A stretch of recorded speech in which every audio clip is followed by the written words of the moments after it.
What's going on, guys? Professor Travis Tooke here, and in this video I want to talk about the difference between a reason and an excuse and how understanding this difference can positively impact your life forever. So before we jump into everything, let's start off just by defining these two very common words: a reason and an excuse. A reason is simply the cause of a particular situation or an outcome. An excuse is placing all the blame onto a single reason and avoiding personal responsibility and accountability. The truth is, there are always reasons why we fail, and some of those reasons are actually out of our control. But the same can be said for the reasons why we succeed. Because the truth is, luck is actually a very real phenomenon. And yes, some people are luckier than others. So for example, knowing the right people, having better connections, having the right upbringing, better genetics, all of these things are contributing factors to your future.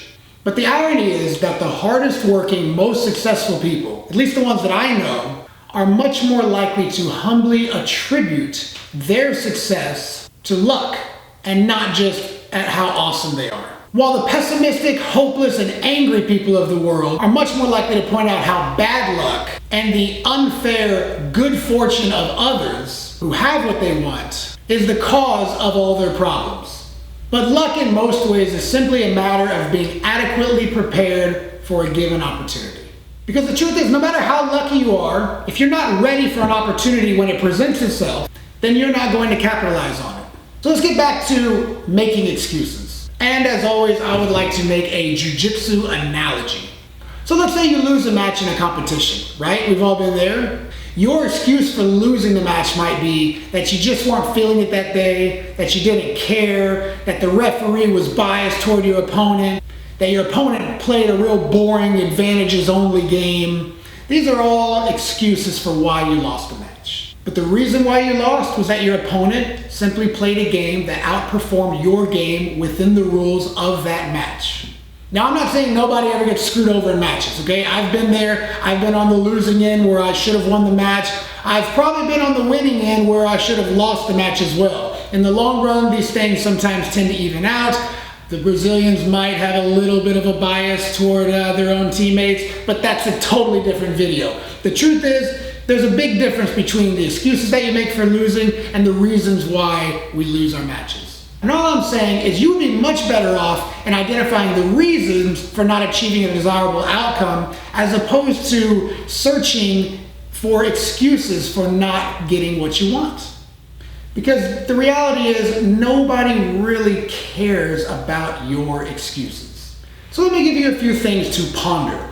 I want you to think about something that you would like to have that you currently do not have. Now think about something that you want that you don't have that someone else has that you feel envious of. Now what are the reasons, not excuses, for this situation? And what are the causes of those negative feelings that you have associated with not having what you want or somebody else having the thing that you feel that you deserve even more?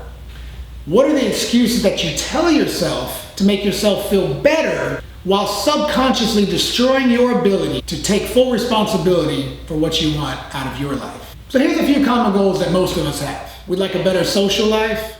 My name is George. I'm unemployed and I live with my parents. We want more recognition from our peers. We'd like improved relationships with friends, family. We want better health. Of course, we'd all like a little more money. And deep down, we all really want peace of mind.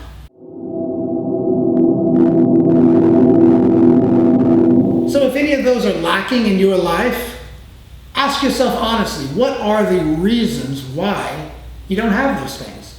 Not the excuses, not the reasons that you've cherry-picked.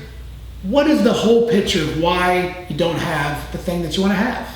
I would argue that making excuses is really a form of dishonesty with yourself.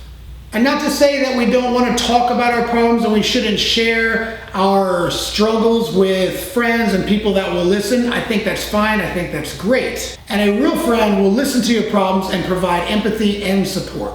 But listening to a bunch of excuses without following up with a plan of action is sort of like getting a slow drip of ipecac. Eventually, you just want to vomit. So if you are a true friend and you're listening to someone's problems and you realize that they're making a bunch of excuses, listen to them, be there for them, but it's your job, your responsibility to put that friend in their place and let them know that there's a difference between the excuses that they're giving and the real reasons behind their problems. So what should you do if you are a chronic excuse maker? Well, the very first thing you should do is smash the like button for the YouTube algorithm. After that, you should put a few other things into action. First off, recognize which emotion is triggering the excuse. Most often, it's fear or jealousy. And then accept these emotions and understand that they are very normal human feelings and there's nothing wrong with you for having them. We all have them sometimes. And you're not a terrible person just because you feel what you feel. Every person on the planet feels them. It's just part of the human experience. Now, once you start recognizing the cause of your excuse making, make a habit of changing your emotional state. For fear, there's usually only one solution, and that is to face the very thing that you are afraid of failing at. You may indeed fail, but you will have taken a giant step in defeating the fear that was holding you back in the first place. And that is a huge victory. With that, you will develop the courage to go after more goals, and with more effort comes more wins. Now, what about envy or jealousy? You know the person that causes that envy, that person whose Instagram profile is just a 24/7 collage of perfection.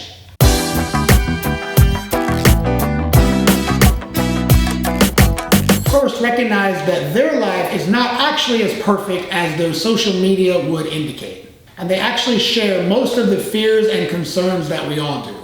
Secondly, and this one is really hard, but actually make an effort to feel empathy for that person that you're envious of. Try to be genuinely happy for their success and what they've done, which I'm sure is the opposite of what anybody really wants to do who's experiencing that emotion toward another person. And once you've overcome that emotion and conquered that envy, you can let that feeling go and get back to work on yourself. Now, you may not be able to do all of this alone, and that's why most people who are successful and really running on all cylinders have mentors and surround themselves with people that can help them find answers to these challenges. So don't be afraid or too proud to ask for help when you need to. And of course, give back to others when you have the opportunity to do this as well. So just remember this, everyone. Excuses are the crutch of weak-minded individuals and leave little to no room for growth. And reasons are just that. They're the reason. We can learn from reasons, make changes, and create a better future for ourselves and others. Know the difference between these two and take full responsibility for yourself. Because life is actually pretty great, and it can always get better. See you next time.